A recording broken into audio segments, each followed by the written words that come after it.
أعوذ بالله من الشيطان الرجيم بسم الله الرحمن الرحيم الحمد لله نحمده ونستعينه ونستغفره ونعوذ بالله من شرور أنفسنا ومن سيئات أعمالنا من يهده الله فلا مضل له ومن يضلل فلا هادي له وأشهد أن لا إله إلا الله وحده لا شريك له وأشهد أن محمدا عبده ورسوله أما بعد خير الحديث كتاب الله وخير الهدي هدي محمد صلى الله عليه وسلم وشر الأمور محدثاتها وكل محدثة بدعة وكل بدعة ضلالة وكل ضلالة في النار.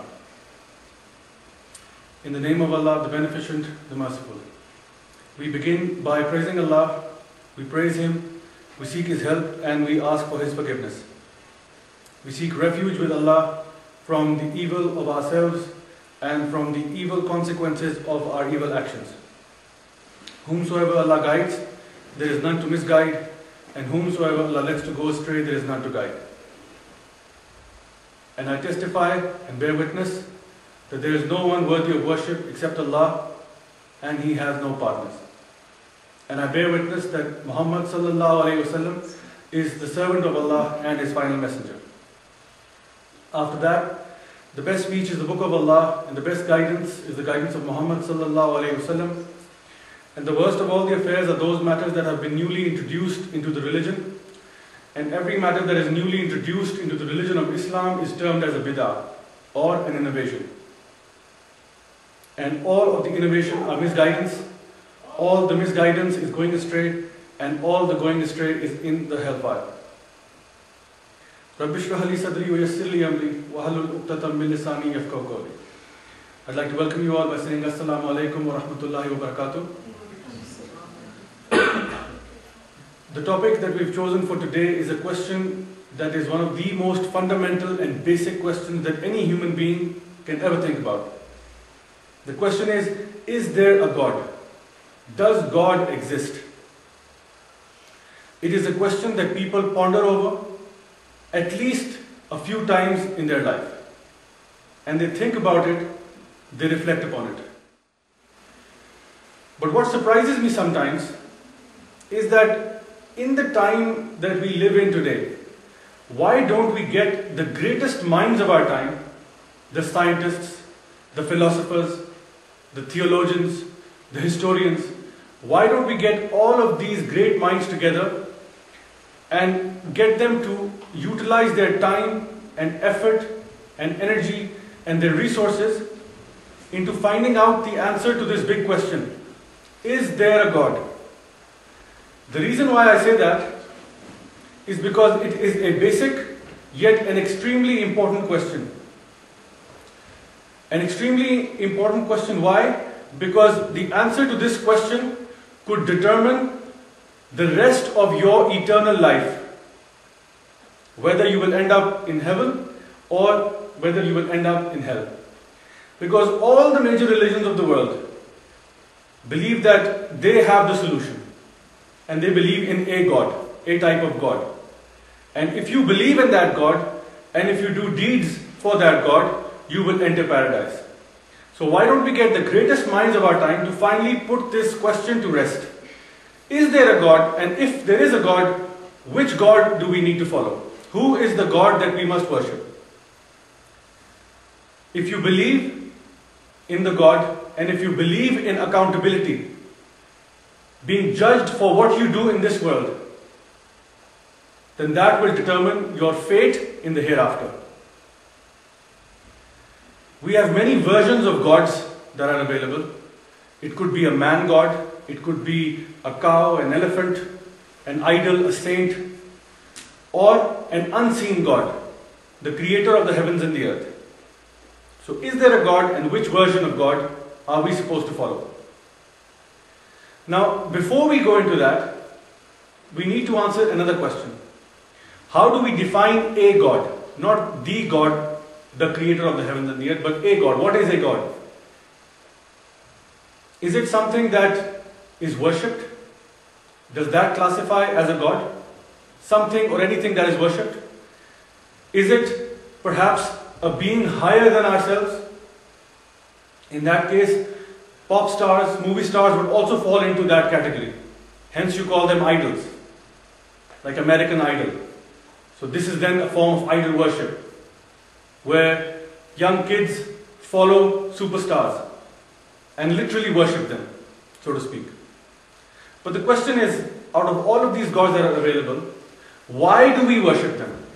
Why do we need to worship a god?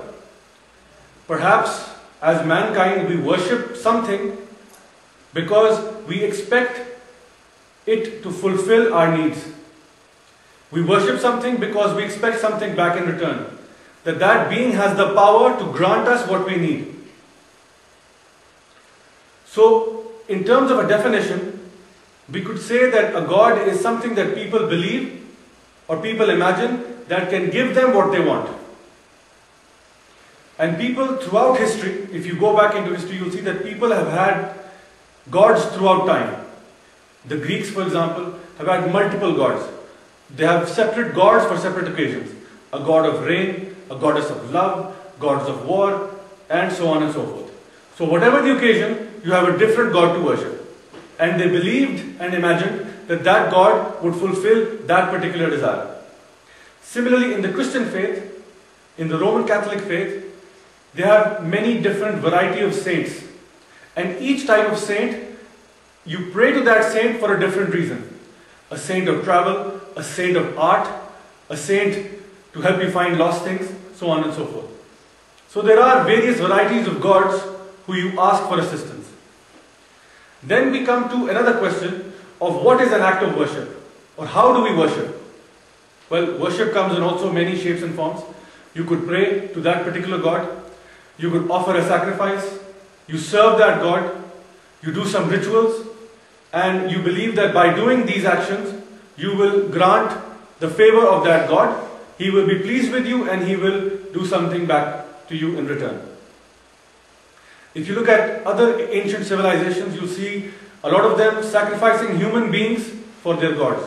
Aztecs, for example, is one such case where human sacrifices were not unheard of. So, in effect, when we ask the question, is there a god? The answer is, well, in our world now, there are millions of gods. There are literally millions upon millions of gods. People worship and pray to many different things. Whatever you put your faith in is your God. Whatever you put your faith in, that thing is your God. And rest assured that every person has a God. Even an atheist has a God, whether they know it or not. Because gods are not always idols or saints or people or things. They can also be concepts or ideas. For example, communism. That could be a god. Capitalism could be another god. Science is a god of many. That science can never go wrong. Science can never let us down. Although we know throughout history that science too can get things wrong sometime. And then the scientists have to go back and correct it and then present the new scenario to us. Because the knowledge of the world is being revealed to us very slowly. So some people take that as a god.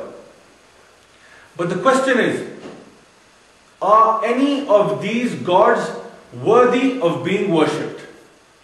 Are any of these gods worthy of worship?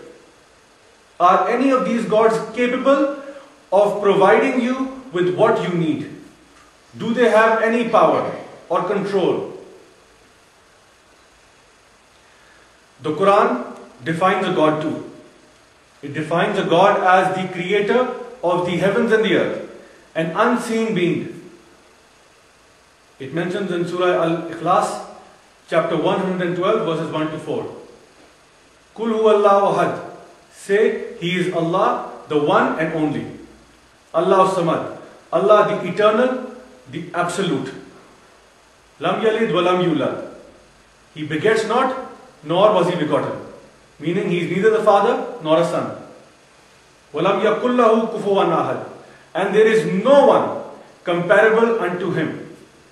This is the definition of God in the Quran. And the Holy Prophet, peace be upon him, said that whoever recites this surah or whoever reads this surah or chapter of the Quran, he has literally understood 1/3 of the Quran. Because it defines what a God really is.